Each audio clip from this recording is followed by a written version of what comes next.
Hello friend, मैं अभय राज श्रीवास्तव अध्ययन coaching के यूट्यूब चैनल में आप सभी बच्चों का हार्दिक स्वागत करता हूं। बच्चों, अभी जैसा कि आप लोग इस टाइम से जो कि गुजर रहे हैं, लॉकडाउन है, कोरोना है, तो ये हमारे पास बहुत अच्छा अपॉर्चुनिटीज़ है घर पे प्रिपरेशन करने का। बहुत सारी वैकेंसियाँ सब लाइन से लगी हुई हैं। सारी चीज़ें आप अपने आप को एकदम अपडेट रखिए।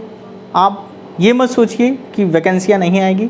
ये सारी चीज़ें लॉकडाउन हटने के बाद वैकेंसियाँ खूब सारी आएंगी और आप एकदम मेंटली रूप से प्रिपेयर रहिए, क्योंकि आप जैसा कि अभी देख रहे हैं इस लॉकडाउन और कोरोना के बीच में कितनी भी विकट स्थिति, सर्कमस्टेंसेस कितने भी अगेंस्ट हों, लेकिन एक गवर्नमेंट जॉब वाला सिक्योर है, एक गवर्नमेंट जॉब की फैमिली जो है सिक्योर है। तो प्लीज़ आप लोग अभी से जो बच्चे इसके लिए आगे सोच रहे हैं प्रिपरेशन के लिए, वो लग जाएं और ये बहुत अच्छा अपॉर्चुनिटी है आपके लिए। इन्हीं बातों के साथ हम आगे बढ़ते हैं और जैसा कि ये समय चल रहा है, आपको थोड़ा सा बताना चाहेंगे, इस पे एक कोटेशन बताना चाहेंगे कि मुश्किलों से डरकर भाग जाना आसान होता है ज़िंदगी में, मुश्किलों से डरकर भाग जाना आसान होता है। हर लम्हा ज़िंदगी का एक इम्तहान होता है। भागने वाले को कुछ नहीं मिलता इस जीवन में और लड़ने वालों के कदमों में जहान होता है।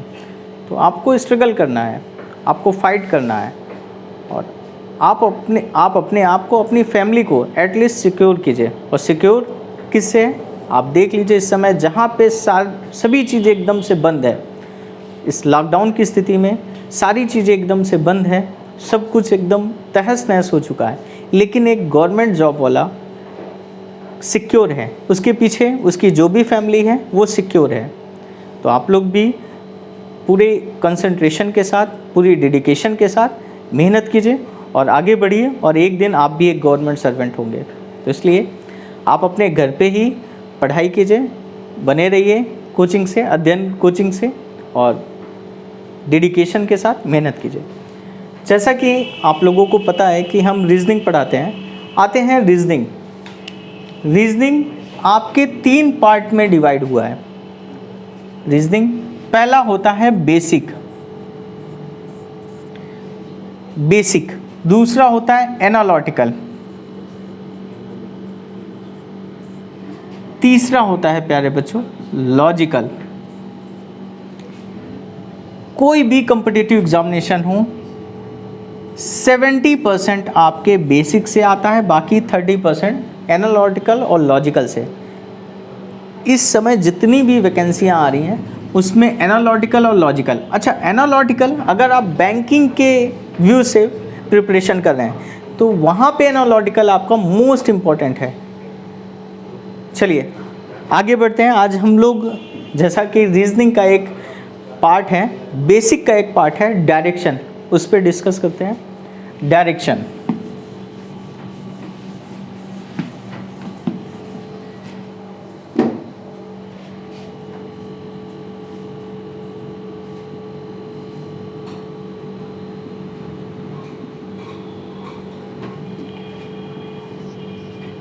डायरेक्शन दिशा।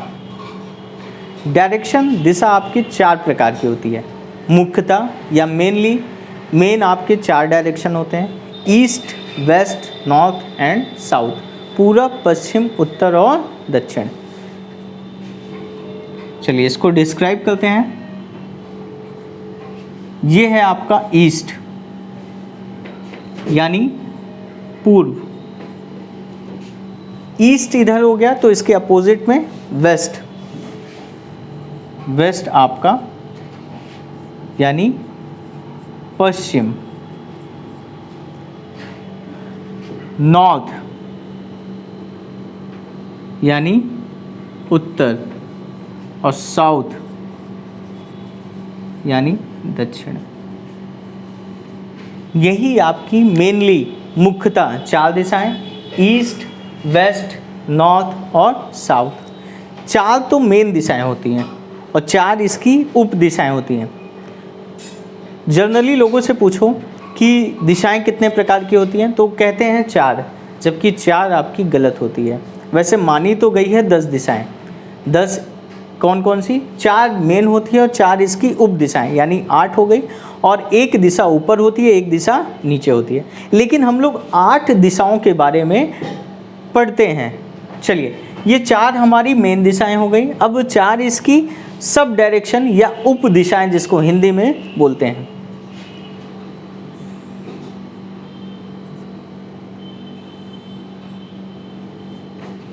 ये हो गया आपका नॉर्थ ईस्ट,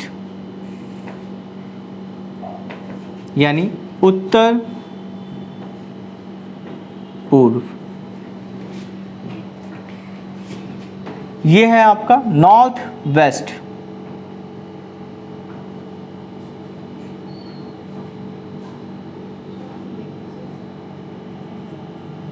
उत्तर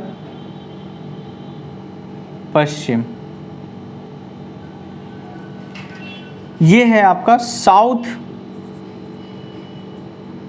वेस्ट, यानी दक्षिण पश्चिम। और ये है आपका साउथ ईस्ट, यानी दक्षिण पूर्व। यानी हमारी टोटल कितनी दिशाएं हो गई? 8।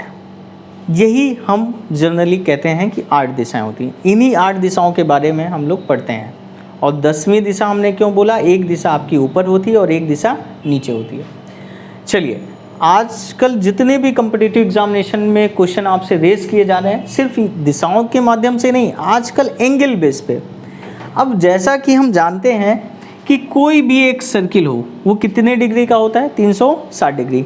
अगर हम 360 डिग्री को 8 भागों में डिवाइड कर दें तो कितने कितने का हो गया? यानी एक हमारा जो पार्ट होगा 45। चलिए, तो ये हमारा हो गया 45 एंगल का। फिर आगे, जैसे कोई भी व्यक्ति नॉर्थ दिशा में खड़ा है और वह 90 डिग्री में क्लॉकवाइज डायरेक्शन में मुड़ जाता है, तो अब वह किस दिशा में है? तो 90 डिग्री यानी 45 और फिर 45, ये हो गया, यहाँ से यहाँ तक हो गया 90। सभी ये जो पार्ट हैं ये सारे कितने कितने के हैं? 45। यानी 360 को 8 भागों में डिवाइड करेंगे तो ठीक। अब यहाँ से यहाँ तक तो ये 45 है, लेकिन यहाँ से यहाँ तक ये कितने डिग्री का हो गया?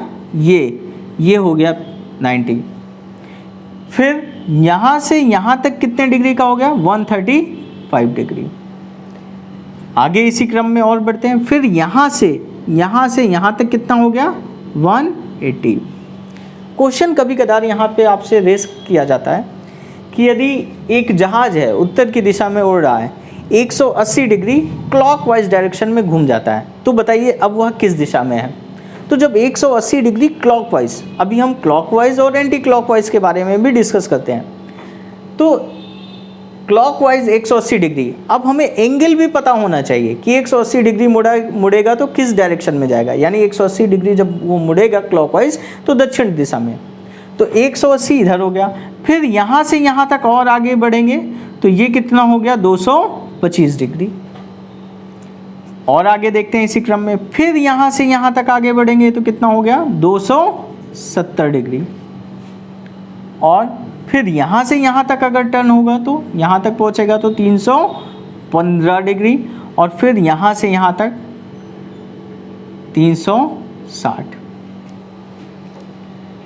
तो ये हमारा एंगल बेस था। अब बात करते हैं हम लोग क्लॉकवाइज। जैसा कि अभी हमने क्वेश्चन में कहा था कि एक हवाई जहाज़ उत्तर की दिशा में है, वह 135 डिग्री क्लॉकवाइज डायरेक्शन में मुड़ता है, तो किस दिशा में है? तो क्लॉकवाइज क्लॉकवाइज यानी दक्षिणावर्त और एंटी क्लॉकवाइज यानी वामावर्त। क्लॉकवाइज क्या है? घड़ी की सुई की दिशा। घड़ी की सुई की दिशा किस दिशा रोटेट होती है? ये यानी ये कौन सी दिशा है? क्लॉकवाइज।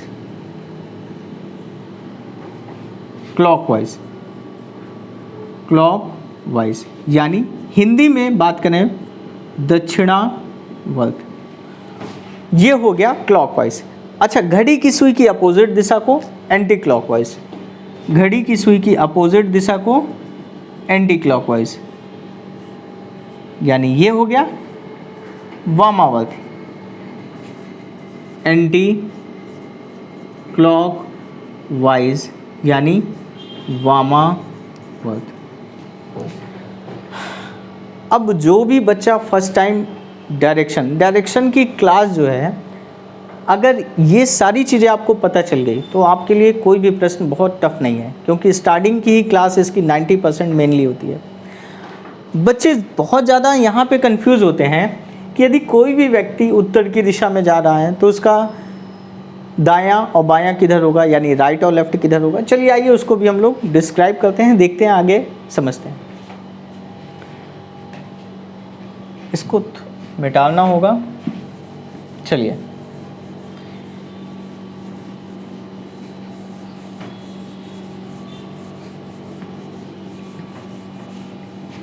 ये कॉन्सेप्ट समझ लेते हैं, क्योंकि जो बच्चा एकदम स्टार्टिंग से पढ़ता है, जो एक दो बार कंपटीशन की तैयारी कर चुका होता है, उसको तो पता होता है, लेकिन जो बच्चा एकदम बेस लेवल से तैयारी करे उसको दायां बायां बहुत कन्फ्यूज़न रहता है।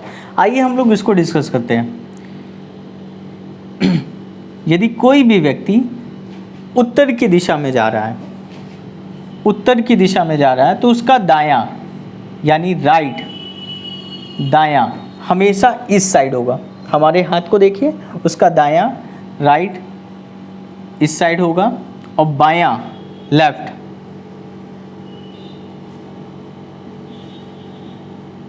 इस साइड होगा, यानी दायां इस साइड और बायां इस साइड। चलिए आगे बढ़ते हैं। यदि कोई भी व्यक्ति ईस्ट की दिशा में, किधर, ईस्ट की दिशा या पूर्व की दिशा में जा रहा है, इधर दिखा देते हैं नॉर्थ या उत्तर, ईस्ट की दिशा में जा रहा है। अब फिर से हमारे हाथ का डायरेक्शन देखिए, उसका दायां बायां किधर होगा, उसका दायां नीचे होगा। हमारे हाथ के डायरेक्शन को देखिए, उसका बायां किधर होगा, ऊपर, यानी उसका राइट किधर होगा, इधर दायां, और लेफ्ट किधर होगा, बायां ऊपर की ओर। अब बस इतना हम लोगों को जानकारी करना है। इसके बाद अब देखिए, अब आगे क्या करना है। अगर हम किसी भी व्यक्ति को उत्तर की दिशा साउथ की दिशा में चलाएंगे, तो जो भी व्यक्ति उत्तर की दिशा में जा रहा है उसका अपोजिट नीचे हो जाएगा। यानी उत्तर की दिशा में जा रहे व्यक्ति का दायां इधर है, तो साउथ की दिशा में जा रहे व्यक्ति का दायां किधर हो जाएगा, इधर। चलिए देखते हैं कैसे।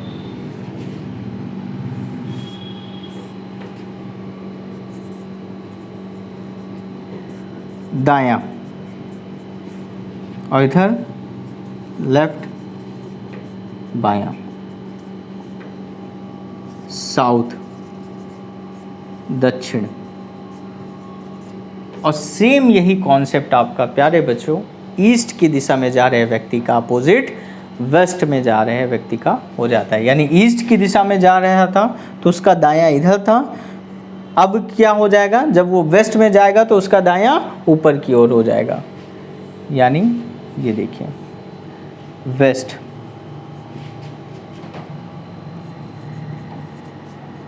पश्चिम, तो उसका दायां किधर हो जाएगा, राइट, दायां इधर, और लेफ्ट, बायां इधर। फिर से एक बार देख लीजिए अब हमारे हाथ के डायरेक्शन को। यदि कोई भी व्यक्ति उत्तर की दिशा में जा रहा है तो उसका दायां इधर होगा, बायां इधर होगा। यदि कोई भी व्यक्ति ईस्ट की दिशा में जा रहा है तो उसका दायां नीचे होगा और बायां ऊपर होगा। यदि कोई भी व्यक्ति साउथ की दिशा में जा रहा है तो उसका दायां इधर होगा, बायां इधर होगा। यदि कोई भी व्यक्ति वेस्ट की दिशा में जा रहा है तो उसका दायां ऊपर की ओर होगा और बायां नीचे की ओर होगा। अच्छा, बहुत सारे बच्चों को एक बात डायरेक्शन में ये कन्फ्यूज़न होता है कि हम अपने घर की तरफ बैठे हैं तो उसका ईस्ट किधर है, वेस्ट किधर है, नॉर्थ किधर है, साउथ किधर है। तो बच्चों ये चीज़ आपकी प्लेस टू प्लेस के अकॉर्डिंग चेंज होती रहती है। आप कहीं भी बैठे हों, आप वहाँ पे उसके डायरेक्शन के अकॉर्डिंग चेंज होता रहता है। आप जहाँ पे बैठे हों यदि आपके सामने, आपके फेस के सामने की ओर सूरज उदय हो रहा है या सनराइज हो रहा है, तो उधर ईस्ट होगा, उसके अपोजिट वेस्ट होगा, और उसके दाएं साइड दक्षिण होगा, उसके बाएं साइड उत्तर होगा। लेकिन हम लोग जब भी कॉपी और पेन से कंसिडर करते हैं तो ईस्ट हमेशा इधर दर्शाते हैं, वेस्ट हमेशा इसके अपोजिट, और नॉर्थ ऊपर और साउथ नीचे। ठीक है, आगे डायरेक्शन से रिलेटेड और भी चीज़ों को देख लीजिए। एक पाइथागोरस प्रमेय पूछता है। क्या होता है ये पाइथागोरस प्रमेय, पाइथागोरन थ्योरम?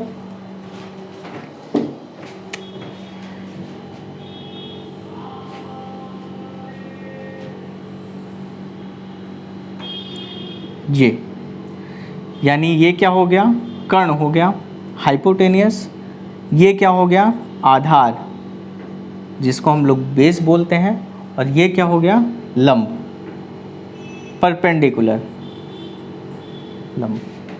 चलिए सिंपली पाइथागोरियन थ्योरम 90 एंगल के कॉन्सेप्ट पे ही यूज होता है। चलिए क्या होता है, कर्ण का स्क्वायर बराबर लंब का स्क्वायर प्लस आधार का स्क्वायर। अब हम चाहें तो इस एंगल की साइड्स को नाम दे दें ए बी सी, तो ये भी कह सकते हैं ए सी का स्क्वायर बराबर ए बी का स्क्वायर प्लस बी सी का स्क्वायर। आगे देखें, ए सी बराबर क्या हो जाएगा, जब यहाँ से अंडर रूट हटेगा तो इधर, सॉरी जब यहाँ से स्क्वायर हटेगा तो इधर अंडर रूट लग जाएगा, ए बी का स्क्वायर प्लस बी सी का स्क्वायर, यानी यही आपका होता है पाइथागोरस प्रमेय।